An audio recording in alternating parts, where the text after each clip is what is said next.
I discovered my grandpa was the reason behind my childhood trauma, so I ruined his reputation and left him completely alone. Months later, he called me dying and desperate for forgiveness, and I knew exactly what to tell him. While my grandma was dying of cancer, I watched my granddad go through hell. Every night I could hear him crying in the kitchen, while vigorously typing on his laptop looking for any solution to help cure her. Most of the time I would pretend not to hear him because whenever I helped he would get angry. You know the type of anger men get when they're embarrassed. But other times, it was unbearable. I couldn't even stop myself from going down and at least making him a cup of tea or something. For context, I've lived with my grandparents ever since I turned 14. Not because my parents were crazy abusive or anything, they just never really got me, I guess. But my grandparents? They were like the couple from the movie Up. Every night when my grandma wasn't home, my grandpa was the type of man to flip through the scrapbook he made for her on Valentine's Day during high school. Honestly, they're the only reason I believe in true love. So one day, as I watched my grandma's hand wither away for the last time while her heart stopped beating, I also had to watch a greater tragedy. My granddad's heartbreak. It got so bad that he even started having a heart attack. That's when things got real. He ended up being in hospital for weeks due to dozens of health complications the nurses uncovered. I still remember being beside him while the anesthesia wore off. At first, he would speak gibberish about how much he loved my grandma, or how much he appreciates life. But once, after a particularly high dosage, his tone shifted. "I miss the things we used to do together," he said, with a faraway look in his eye. "Grandpa, we can do them," I'd always say, trying to reassure him. Usually that was enough to soothe him, but this time was different. "You're too young for that stuff, honey. Let's keep you out of jail." He then laughed like it was an inside joke that I was in on. I turned super red thinking he was talking about SX or something, but then I got this awful gut feeling that made my entire body itch all over. So when my grandpa fell back asleep, I did what any loving granddaughter would do in that situation. I went through his phone. At first there was nothing too crazy in his camera roll, just photos of him and my grandma, me as a baby, the works. But that's when I saw a hidden folder. Like, what the F is an old man doing with a hidden folder set up? Luckily, he wasn't smart enough to make the password anything other than my grandma's birthday. But as soon as I unlocked it, I regretted it. Because right there was a photo of this storage unit in the outskirts of our town. I didn't even recognize the street name. Well, I was curious, and I have a driver's license. So I put the location of it into my phone before heading out. Looking back, I was so heartbroken from the sight of my granddad in pain that I forgot to even acknowledge my own. And I guess that grief forced its way out of me through an intense obsession of finding information. The drive there was so long that I managed to rewatch all of Madeline Argy's YouTube videos in one go. The storage unit was unlocked, probably because he hadn't expected a teenage psycho to come snooping around. Inside, everything was covered with a thick layer of dust. It smelled like rotting meat. I even had to cover my mouth with the sleeve of my hoodie. Before opening the storage door, I took a deep breath and braced myself. But there was no amount of bracing that could have adequately prepared me for what I saw next. On the surface, it seemed to just be a row of boxes all stacked against each other. But then I opened the one at the top. Inside were dozens of photos of me as a child. Ones I didn't even know existed. The first batch was tame. Just me in a bikini by the pool, me eating what was probably my first lollipop. Nothing crazy. But then I kept flipping through, and I swear I felt my soul leave my body. Photos of me sleeping, completely unclothed.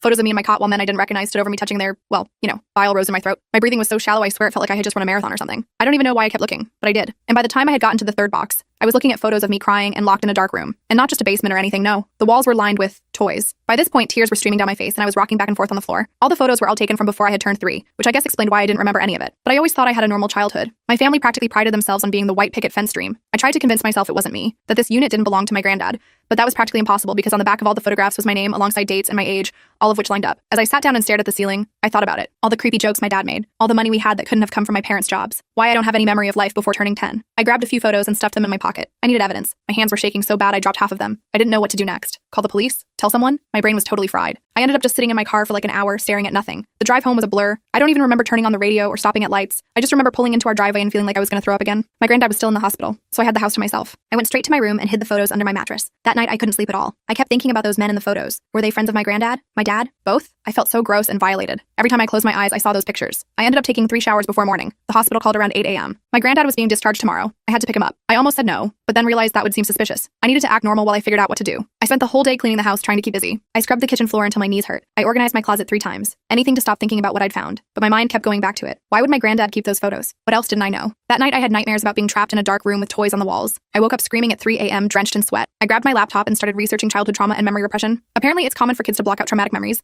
especially from before age 5. That explained a lot. The next morning I drove to the hospital to pick up my granddad. The whole way there, my stomach was in knots. How was I supposed to look at him now? How was I supposed to act normal? I practiced my fake smile in the rearview mirror at every red light. When I got to his room, he was sitting on the edge of the bed in his regular clothes. The nurses had helped him get dressed. He looked so frail and old. For a second I almost forgot what I knew. Almost. "There's my girl," he said, smiling at me. "Ready to take your old granddad home?" I nodded and helped him into the wheelchair. The nurse went over his medication schedule with me. I pretended to listen while screaming inside my head. The whole time I couldn't stop staring at his hands. Had those hands taken those photos? The thought made me want to run away. The drive home was awkward. He kept trying to make small talk, asking about school and my friends. I gave short answers and blamed my mood on being tired. When we got home, I helped him to his favorite chair and made him tea, just like I always did. "You're a good girl," he said, patting my hand. I had to force myself not to flinch. "Don't know what I'd do without you." That night I lay in bed planning my next move. I needed more evidence, something concrete that couldn't be explained away. I decided to plant my old iPhone in the living room bookshelf set to record audio overnight. Maybe he talked in his sleep. Maybe he made phone calls when he thought I was asleep. For the next 3 days, I pretended everything was normal. I made his meals, helped him take his meds, and watched TV with him, all while feeling like I was going to explode. Each night I checked the recordings. Nothing useful, just him snoring or getting water from the kitchen. But on the 4th night, I hit pay dirt. Around 2 a.m. he was mumbling in his sleep. Most of it was gibberish, but one name came through clearly. Douglas. He said it 3 times. Who the hell was Douglas? I'd never heard him mention anyone by that name. The next morning, while he was in the shower, I checked his phone again. This time I looked through his contacts. text, and there it was, Douglas, saved under Golf Buddy. My granddad had never played golf a day in his life. I waited until my granddad took his afternoon nap before calling Douglas's number. My hands were shaking so bad I had to redial twice. Finally, I heard ringing. 1 ring, 2 rings, 3. Hello? A man's voice answered. He sounded old, maybe around my granddad's age. I froze. I hadn't actually planned what to say, so I just blurted out, "Who is this?" There was a long pause. "Who's calling?" he asked, his voice suddenly tense. "I found your number in my granddad's phone," I said, trying to sound casual. The line went dead. He hung up on me. I tried calling back, but it went straight to voicemail. I left no message. For the next 2 days, I kept watching my granddad, looking for any sign that Douglas had told him about my call, but he acted completely normal. He watched his usual game shows, complained about his meds, and asked me to make his favorite meatloaf for dinner. I was starting to think maybe I was being paranoid. Then on Friday morning, I went out to drive to school and found all 4 of my car tires slashed. Not just flat, completely destroyed with deep cuts. This wasn't some random vandalism. This was a message. I called the school and told them I had car trouble. Then I called a tow truck and had my car taken to the local garage. The mechanic, Russell, whistled when he saw the damage. "Someone really had it out for your tires," he said, examining the cuts. "This was done with a sharp knife, deliberately. You passed someone off?" I shook my head and told him I had no idea who would do this. The repair bill came to almost $600, nearly all the money I'd saved from my part-time job at the mall. I paid it and took an Uber home, my mind racing the whole time. When I got back,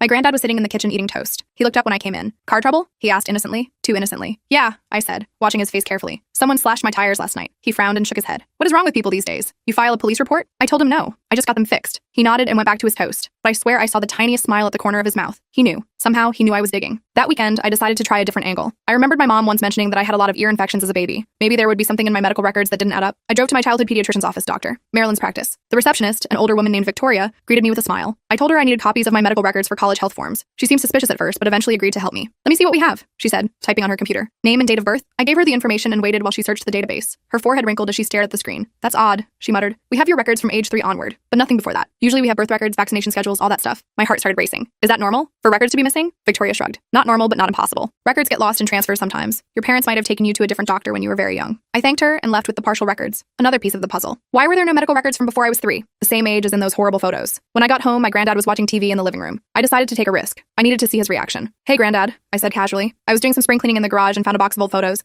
There were some weird ones of me as a baby. "Do you know anything about them?" His whole body tensed. Just for a second, but I caught it. Then he smiled. Too quickly. "What kind of photos, honey?" he asked, his voice carefully neutral. "Just strange ones. Me in places I don't remember, with people I don't recognize." He waved his hand dismissively. "Oh, you must be confused. Probably photos of some other kid. Your grandma was always taking pictures of the neighbors' children too." I nodded and dropped the subject. But that night, I couldn't sleep. His reaction told me everything I needed to know. He was lying. The next morning, I woke up to find my laptop wouldn't turn on. The screen stayed black no matter what I tried. I took it to the computer repair shop in the mall where I worked. Bobby, the tech guy, examined it and gave me bad news. "Your hard drive is completely fried," he said. "Like physically damaged. This wasn't a software issue or a virus. Something actually damaged the components." I felt sick. All my schoolwork was on there, and my backup hard drive, which I kept in my desk drawer, was missing when I checked. Someone had been in my room. Someone had destroyed my computer and taken my backup. That night, I confronted my granddad directly. I showed him the folder I'd found on his phone with the storage unit photo. "What is this?" I demanded. "Why do you have pictures of a storage unit hidden on your phone?" He looked at me with such sadness that for a moment I almost believed him. "Sweetie, I think you're having some kind of episode. Maybe the stress of losing your grandma or something else. There's no hidden folder on my phone." He showed me his phone. The folder was gone, completely wiped. He continued looking concerned, telling me that maybe I should see someone, that grief can do strange things to people's minds, that I'd always had such a wild imagination. For a moment, I actually doubted myself. Was I making this all up? Was the grief driving me crazy? But then I remembered the slashed tires, the missing hard drive, the medical records. Too many coincidences. That night, I tossed and turned, unable to sleep. Around 2 a.m., I got up to get some water. As I passed my bed, something caught my eye, a corner of paper sticking out from under my mattress. I lifted the mattress and found a photo, one of the photos from the storage unit, a picture of me as a toddler, crying in that room with the toys on the walls. I hadn't put it there. I'd hidden the photos I took in a different spot. This was new. Someone had placed it there while I was sleeping. He was toying with me, gaslighting me, trying to make me think I was crazy while simultaneously letting me know he was watching me. The message was clear. "I see you. I know what you're doing, and I can get to you anytime." I realized my phone and laptop weren't safe. He could be monitoring them somehow. So I went old school. I bought a paper journal from the dollar store and started documenting everything. I hid it inside a tampon box in my bathroom cabinet, the one place I figured an old man wouldn't look. I also bought disposable cameras instead of using my phone. I took pictures of my room before leaving each day, then checked the photos after developing them to see if anything had been moved. Small things were always different. A book slightly out of place. My hairbrush moved from one side of the dresser to the other. He was searching my room regularly. About a week after finding the storage unit, I got an unexpected call. It was my grandma's sister, my Aunt Teresa. I hadn't seen her in years. She said she saw the memorial post I made for Grandma on Facebook and wanted to meet up. We arranged to meet at a diner the next town over. I didn't tell my granddad where I was going,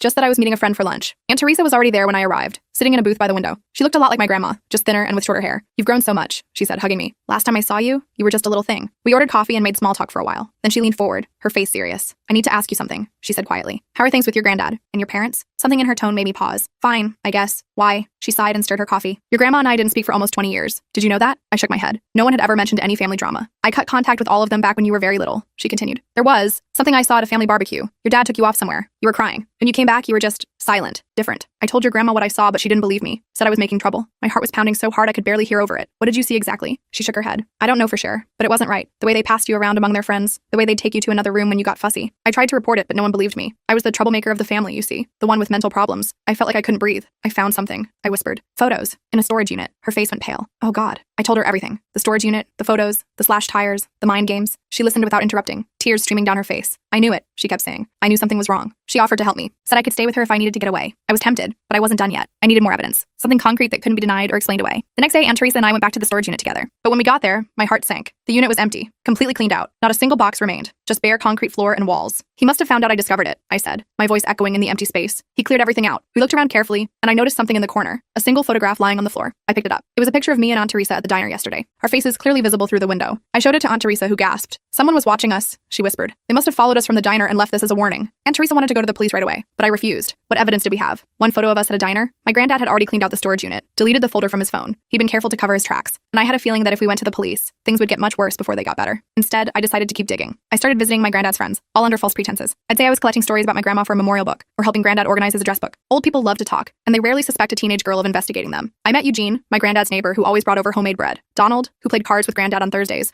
Noah, who ran the local hardware store. Each time, I'd casually ask if they knew anyone named Douglas. Most said no, but Donald's face twitched when I mentioned the name. Douglas who? He asked, too casually. Just Douglas, I said. Granddad mentions him sometimes. Donald changed the subject quickly after that, but as I was leaving, I noticed a photo on his mantle. A group of men at what looked like a charity golf tournament. My granddad was there, and so was Donald. And several other older men I didn't recognize. I asked if I could take a photo of it for my grandma's memorial book. Donald hesitated but agreed. I snapped a picture with my phone and thanked him. That night, I studied the photo carefully. There were 8 men total, all around my granddad's age. I recognized my granddad, Donald, and Eugene. The others were strangers to me, but on the back of the frame, someone had written, Annual Charity Event, 2010, and listed all their names. One of them was Douglas Thompson. I started researching each man on the list. Most had regular jobs. Eugene was a retired teacher. Donald owned a small accounting firm. But Douglas Thompson owned a real estate company that specialized in foreclosures and rental properties. He would have had access to dozens of empty houses and apartments over the years. I dug deeper into his company records, which were public, and that's when I found it. A cabin rental agreement from 20 years ago. It was rented in my name, my actual name, when I was just 2 years old. And my granddad's signature was on the rental form as the responsible adult. I showed Aunt Teresa what I'd found. She was horrified, but not surprised. She decided enough was enough and confronted my granddad directly. I begged her not to, but she insisted. I was in the kitchen when she arrived. My granddad seemed surprised to see her, but invited her in politely enough. They sat in the living room while I pretended to do homework at the kitchen table, listening to every word. At first, they made awkward small talk. Then Aunt Teresa brought up the cabin rental. Why would you rent a cabin in a 2-year-old's name, Walter? She asked bluntly. The temperature in the room seemed to drop. My granddad's voice turned cold, hard. I don't know what you're talking about, he said, but I think you should leave. I know what you did, she pressed on. What all of you did. To her, to other children probably. You're not family anymore, he said, his voice eerily calm. You never were. Just a jealous, crazy woman making up stories. Get out of my house before I call the police. Aunt Teresa left in tears. I pretended I hadn't heard anything, but 3 days later she called me in a panic. Someone had broken into her apartment while she was at work. Nothing was stolen, but the place was trashed. Her clothes were cut up, furniture overturned, walls damaged. A message.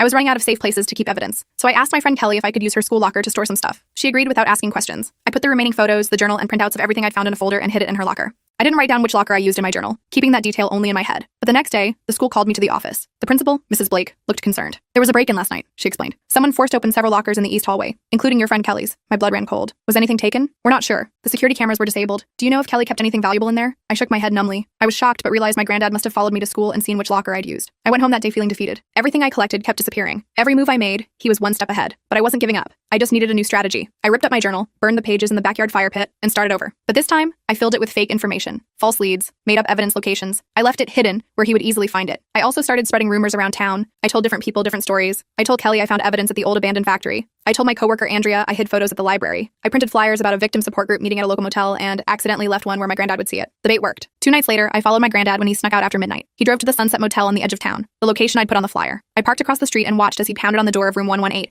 the room number I'd listed. I recorded everything on my phone. He was yelling about shutting this down and keeping your mouth shut. But when the door opened, it wasn't a victim or a support group, just a confused tourist who'd rented the room for the night. The tourist called the front desk, who called the police. My granddad was arrested for disorderly conduct and disturbing the peace. Nothing major, but enough to get him taken to the station. While he was being processed, they found a flash drive in his pocket.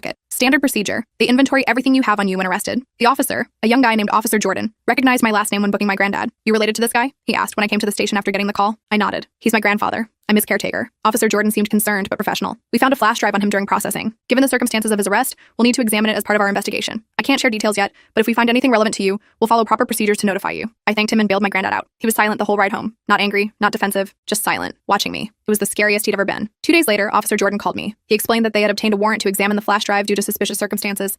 They found disturbing content that might be relevant to me, and he asked me to come to the station to discuss it formally. When I arrived, he explained that they had found numerous inappropriate images of children, including what appeared to be me as a young child. He asked if I would be willing to make a statement, explaining that they would need to follow proper protocols for this type of investigation. I agreed, and spent hours giving a detailed statement about everything I discovered. Officer Jordan assured me they would handle the investigation carefully and professionally, explaining each step of the process. I didn't go to the police station to file a report. I didn't need to. I had a better idea. I made copies of everything. Then I sent it all to everyone who had ever loved my grandma. Old neighbors, church friends, family members, everyone. I included a simple note. This is what he did while you weren't looking. Within days, my granddad's life fell apart. His friends stopped coming by. The church asked him not to attend services anymore. Family members blocked his calls. He was completely ostracized. The men from the photo started disappearing from town too. Douglas Thompson suddenly retired and moved to Florida. Eugene sold his house practically overnight. Donald's wife left him after 40 years of marriage. One of them, a man named Kevin Walsh, got struck up outside a bar by some random guy who called him a sick pervert. I never found out how that guy knew. Word travels fast in small towns. My granddad never confronted me about any of it. He knew it was me, of course. But what could he say? The evidence spoke for itself. He just withdrew more and more each day, barely leaving his room. I moved in with Aunt Teresa permanently. We sold the house, using the money to pay for therapy for me. Real therapy, with a specialist in childhood trauma. It's been hard, but I'm working through it. Last week, I visited my grandma's grave for the first time since she died. I left flowers, told her I missed her, and I left one final thing there. A photo of myself, smiling, holding the scrapbook my granddad had made for her all those years ago. On the last page, I taped a note that read, "I don't forgive you, but I won." I took the photo I'd left at my grandma's grave and tucked it into my jacket pocket. The wind was picking up, and dark clouds rolled in from the east. Perfect weather for what I was feeling inside. I drove back to Aunt Teresa's place in silence, not even bothering with the radio. When I got there, Aunt Teresa was sitting at the kitchen table with a strange look on her face. She had her phone in her hand and kept tapping it nervously against the table. "What's wrong?" I asked, dropping my keys on the counter. She looked up at me with wide eyes. "Your granddad called. He wants to see you." My stomach dropped to my feet. I hadn't spoken to him in weeks, not since everything blew up. "What did you tell him?" "I said I'd ask you, but it was your decision." She reached across the table and squeezed my hand. "You don't have to go if you don't want to." I paced around the kitchen for a while thinking it over. Part of me wanted to tell him to go to hell, but another part needed closure, needed to look him in the eye one last time. "I'll go," I finally said, "but not alone." Aunt Teresa nodded. "I'll come with you." We arranged to meet him at a coffee shop downtown the next day. Neutral territory with plenty of witnesses around. I barely slept that night, going over and over what I might say to him. By morning, I had dark circles under my eyes and a knot in my stomach the size of a baseball. The coffee shop was busy when we arrived. I spotted my granddad immediately, hunched over in a corner booth. He looked terrible, like he'd aged 10 years in a few weeks. His clothes hung loose on his frame, and his eyes were sunken. I slid into the booth across from him while Aunt Teresa stood nearby, pretending to look at the menu board but keeping an eye on us. My granddad looked up, and for a second I saw something like relief in his eyes. "You came," he said simply. I nodded but didn't speak. Let him do the talking. "I'm dying," he said without preamble. "Cancer. Same as your grandma. Doctor says I've got a few months at most." I felt nothing. Not satisfaction, not pity, not even surprise, just nothing. "Is that supposed to make me feel sorry for you?" He shook his head slowly. "Number, I just wanted you to know, and I wanted to give you this." He slid a small key across the table. "Safety deposit box at First National. Everything's in there. Names, dates, recordings, all of it." I stared at the key without touching it. "Why would you keep evidence against yourself?" "Insurance," he said with a bitter smile. "To keep the others in line. We all had dirt on each other. That's how it worked." My skin crawled. I finally picked up the key with 2 fingers, like it might burn me. "Why give this to me now?" He looked down at his coffee cup. "Because I'm the last one. Douglas overdosed last week. Didn't you hear? They're saying it was accidental, but..." He trailed off with a shrug. I hadn't heard. "I've been trying to avoid anything related to those men. They're all gone now," he continued. "Dead, moved away, or locked up in nursing homes with dementia. I'm the last one who remembers everything, and soon I'll be gone too." "You think that makes it better?" I asked, my voice rising. "You think I care if you're sorry now?" He looked me straight in the eye for the first time. "I'm not sorry. Not the way you want me to be. I'm too old to change who I am, but I am sorry about what it did to you. Finding out, I mean." I felt sick. I stood up so fast I knocked over my untouched coffee. "You're sorry I found out? Not sorry you did it? Go to hell." I started to leave, but he grabbed my wrist. "Not hard, just enough to make me stop. There's money too," he said quickly. "In the box. Enough to pay for college, therapy, whatever you need. Take it. It's the least I owe you." I yanked my arm away. "I don't want your money. It's not just my money," he said. "It's theirs too. All of them. We all put in. Think of it as reparations." I looked at him with disgust. "You think you can buy forgiveness?" He shook his head. "Number, but I can give you a future. That's all." I walked out without another word,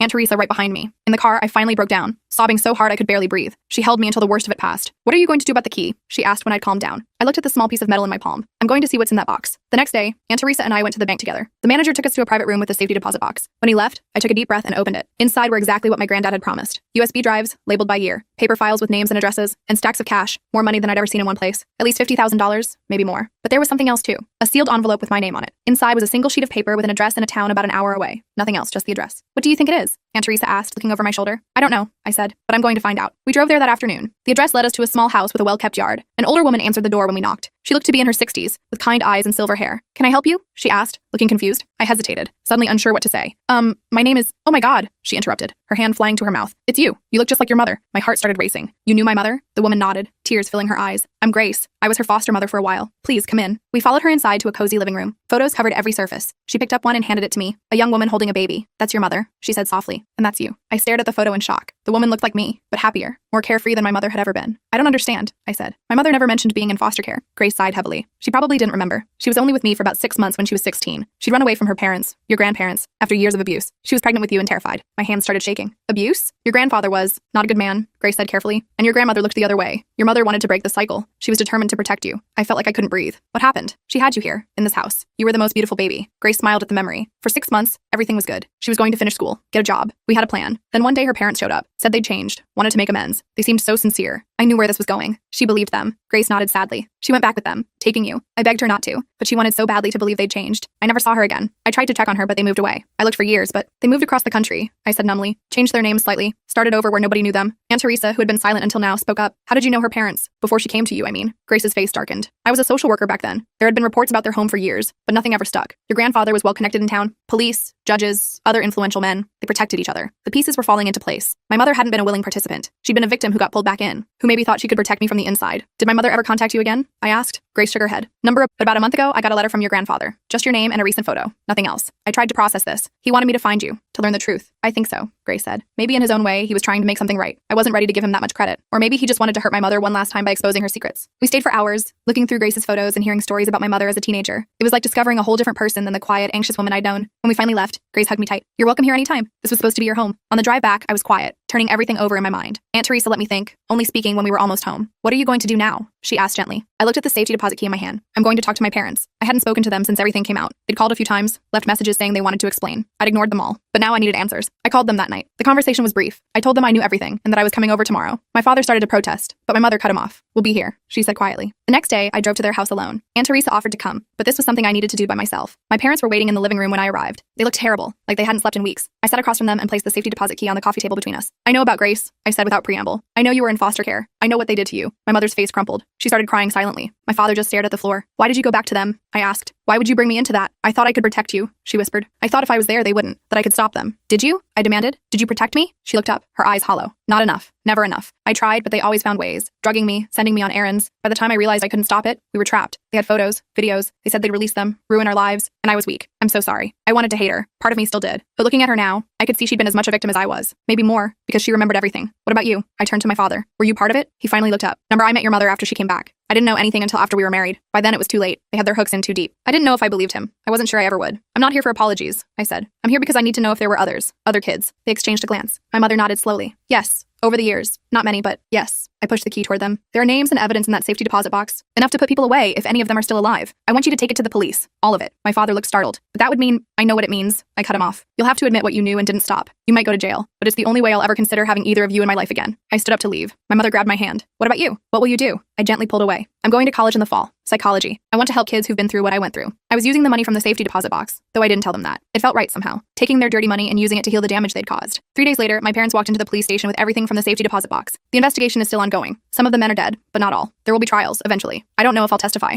That's a decision for future me. My granddad died 2 weeks after our coffee shop meeting. I didn't go to the funeral. Instead, I visited my grandma's grave again and left a different note with her scrapbook. This one said, the truth is out. It's over now. I'm still staying with Aunt Teresa while I finish high school. I still have nightmares sometimes, but they're getting less frequent. My therapist says that's progress. I'm starting to believe her. Last week, I got my college acceptance letter. When I told Grace, she invited me over for dinner to celebrate. She showed me a room in her house, the room that would have been mine if things had gone differently. She said it's still mine whenever I want it. I don't know what my future holds. I don't know if I'll ever fully heal from what happened. But for the first time in my life, I'm making my own choices, writing my own story, and that feels like winning.